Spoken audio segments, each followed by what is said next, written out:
नमस्कार दोस्तों, कृष्णा ज्योति YouTube channel में मैं रिची रोहित आपका हार्दिक अभिनंदन करता हूं। जय श्री कृष्ण दोस्तों आज एक ऐसी कुंडली की चर्चा करेंगे जिसके बारे में बेहद कम चर्चा होती है या ज्योतिषी आपको किसी टीवी चैनल पर उस विषय में नहीं बताएगा, और वह कुंडली पूरे भारत के लिहाज से जानना बेहद ज़रूरी रहेगा।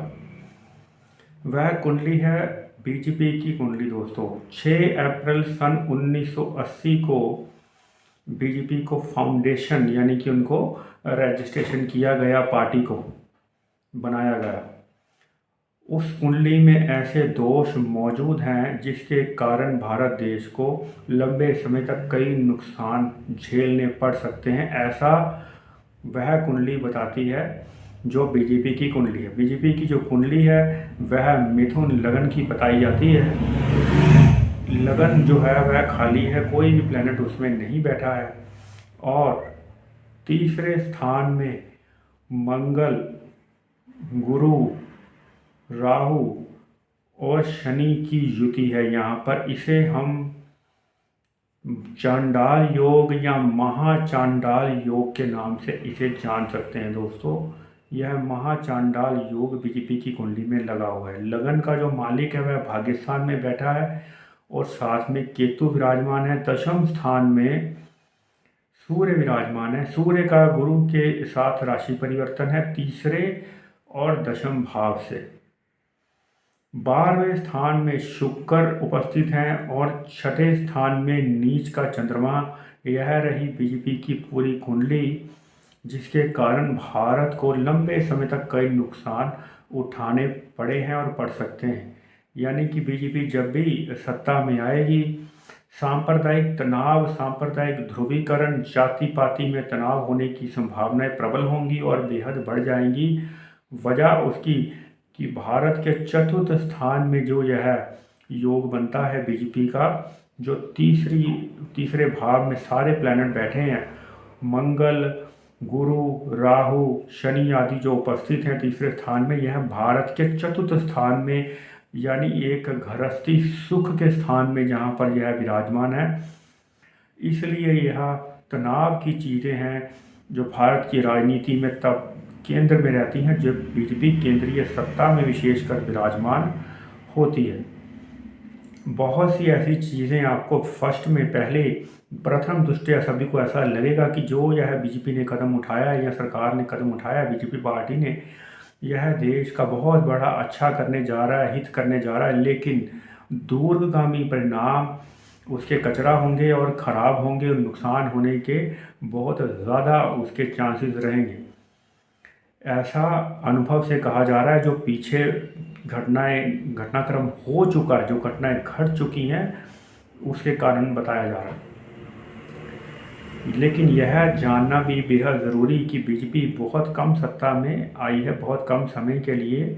यदि 2014 से पहले की बात करें तो मुश्किल से लगभग 7.5 साल जो हैं वो बीजेपी ने लगभग 8 साल अपने सहयोगियों के साथ पूरा किए होंगे। इसलिए बीजेपी की कुंडली पूरी तरीके से हावी होगी ऐसा नहीं कह सकते कि उसकी चलती होगी, क्योंकि बहुत सारे सहयोगियों के साथ अटल बिहारी वाजपेयी जी ने सरकार बनाई थी। लगभग 17 सहयोगियों के साथ उन्होंने सरकार बनाई, ऐसा कह सकते हैं। यानी कि उनको स्पष्ट बहुमत प्राप्त नहीं था, इसलिए बीजेपी अपने एजेंडे को सर्वमान्य जो है वह नहीं कर पाई। लेकिन 2014 के बाद भारत के ऊपर बीजेपी की कुंडली जो है वह लागू इसलिए मानी जाएगी क्योंकि वह ना केवल मुख्य पार्टी है, राज्यों में भी उसकी सरकार है, केंद्र में भी उसकी सरकार है और उसके पास स्पष्ट बहुमत रहा। यह यदि इस प्रकार की बात करें, हम इस बार की बात 2024 की बात ना करें जहां स्पष्ट बहुमत नहीं है,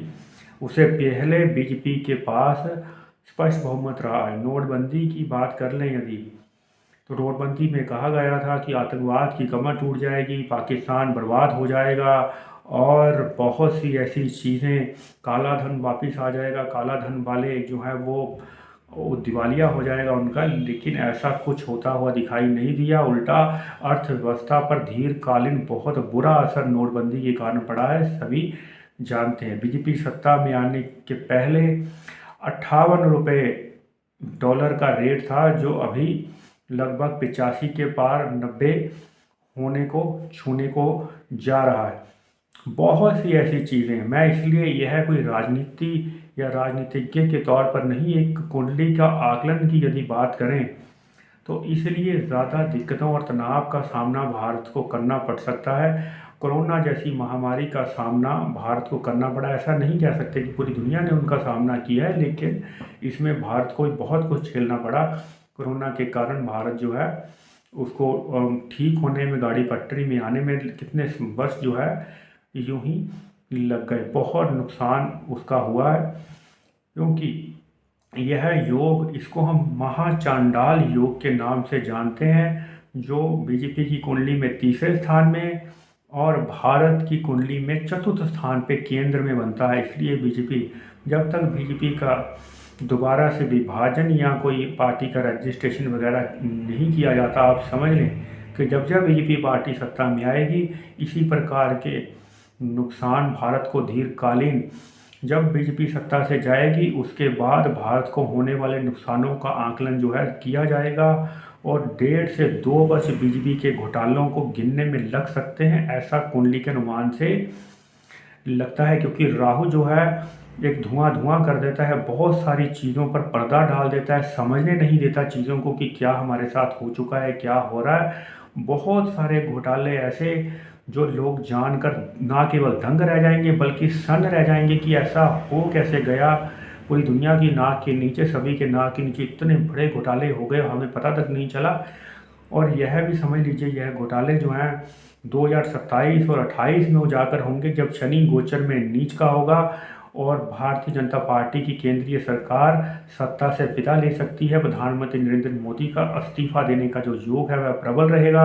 अगस्त 2027 से लेकर मार्च 2028 के बीच में शनि गोचर में जब नीच का प्रबल योग बना रहा है इस चीज़ के लिए, और नरेंद्र मोदी गवर्नमेंट का यहाँ पर अंत होगा, और फिर आने वाले 2 साल भारत के लिए बेहद कठिन रहेंगे। राजनीतिक अस्थिरता का दौर रहेगा, कई देशों का युद्ध आपस में और तनातनी तनाव देखने को मिल सकता है। मंदी का दौर दुनिया और देश पर हावी रहेगा। तो चलिए दोस्तों, आने वाले समय में और भी पार्टियों की कुंडली लेकर आएंगे, उनके गुण और दोष को जानेंगे। तब तक के नमस्कार दोस्तों, जय श्री कृष्ण।